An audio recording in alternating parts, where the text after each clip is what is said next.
All right, welcome to this explainer. Look, if you're sitting in the C-suite of an asset management firm, a hedge fund, or really any major financial institution today, you need to know that the infrastructure beneath your feet is shifting, literally right now.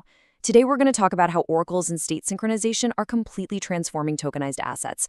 We're talking about a massive leap from those old static tokens into a world of dynamic, intelligent financial assets. Assets that actually manage their own compliance, execution, and risk. It is a total game changer, and I'm super excited to break down exactly how this modern tech stack actually works.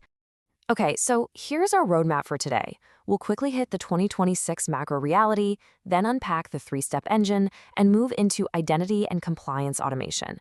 After that, we'll dive into a real case study with the Apex Yield Fund, talk about managing risk and security, and finally wrap up with the future of finance. Okay, let's dive right into this. Section 1, the 2026 macro reality, and what we call the trust premium. You know, for legacy institutions, trust has always been incredibly expensive. Now, to put things in perspective, by 2026, tokenized real-world assets, or RWAs, have reached a massive market capitalization of between $35 and $45 billion. I mean, wow. This isn't just experimental sandbox tech anymore. This kind of market depth completely validates the wholesale adoption of zero-knowledge and identity-centric architectures by elite hedge funds and asset managers. The infrastructure has officially crossed the Rubicon. And here is why this matters. We're seeing a stark contrast in the market today. We're leaving behind static, isolated tokens. Actually, let's be honest, those were basically just dumb digital receipts. They still required manual compliance and suffered from totally fragmented liquidity. But the modern tech stack, it creates dynamic, intelligent assets. We're talking real-time net asset value, automated zero-knowledge KYC, and programmable liquidity. This entirely obliterates those legacy multi-day clearance timelines and fundamentally compresses the liquidity discount we normally see applied to opaque private market assets. Let's move to Section 2 and see how this builds, the three-step engine, orchestrating state synchronization. So how do we keep distributed ledgers in exact mathematical parity with legacy off-chain systems like core banking or ERPs? It's a really elegant three-step intelligence engine. Step 1 is data ingestion. This is securely pulling in attested balances from independent custodians, places like BNY Mellon.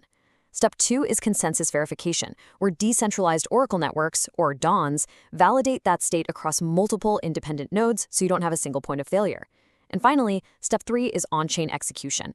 That's where smart contracts take that verified data and dynamically update the token's mint, burn, or distribution logic automatically. And this three-step engine is exactly what makes proof of reserve possible. Proof of reserve is a mechanism where these oracles automatically and continuously verify that on-chain tokens are fully backed by real off-chain assets. This shifts the entire narrative. We're moving from, hey, just trust that our off-chain custodian has the cash, to don't trust us at all, verify the cryptographically signed API feed yourself in real time. It's absolute mathematical transparency. Now briefly, developers basically have two ways to make this data flow happen: push or pull.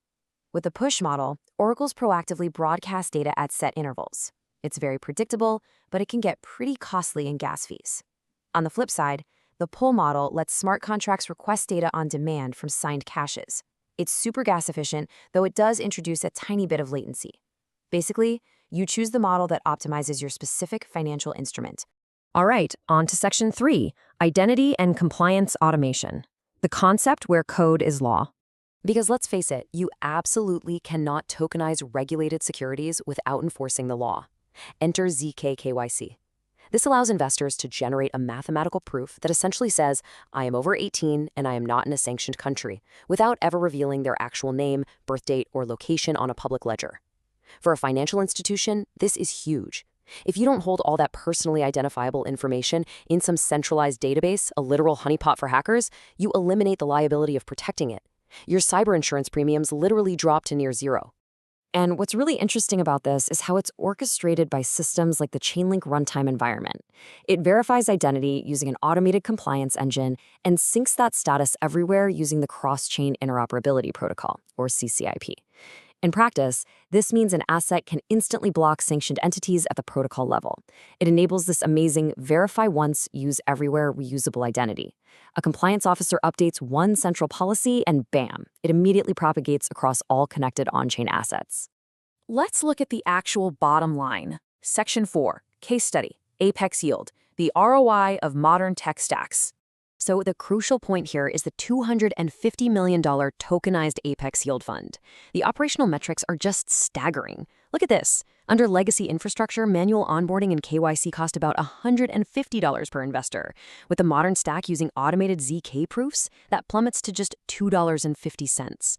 Legacy settlement takes a painful T+3 to T+5 days. The modern stack settles cross-chain in under 3 minutes. And overall annual compliance ops drop from an estimated $450,000 all the way down to just $35,000. I mean, that is an undeniable structural economic advantage. But what about the risks? Section 5, Managing Risk and Security, Defending the Engine. It's totally valid for executives to fear systemic failure. That's exactly why this architecture has intense defense and depth protections built right in. We've got circuit breakers, smart contracts that instantly freeze operations if the incoming NAV deviates past a set threshold within a certain time window. We have Oracle manipulation defenses that use decentralized networks made up of roughly 989 independent nodes to stop flash exploits. And we have mechanisms for closing the reality gap, safely managing the slight latency between an off-chain liquidation and its confirmed on-chain transaction.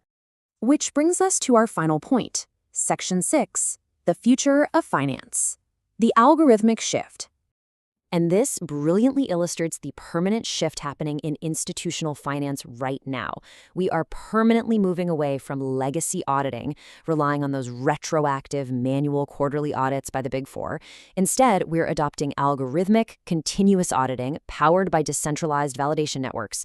It's a total systemic transition from reactive manual trust to proactive, cryptographic, continuous truth. So I'm going to leave you with this ultimate question to think about. Is your infrastructure ready for continuous algorithmic truth? Because let me tell you, the hidden costs and risks of your legacy tech debt aren't just minor operational annoyances anymore. They are a direct threat to your survival in a digitized, real-time market. Thanks so much for joining me for this explainer. Keep questioning, keep building, and I'll see you next time.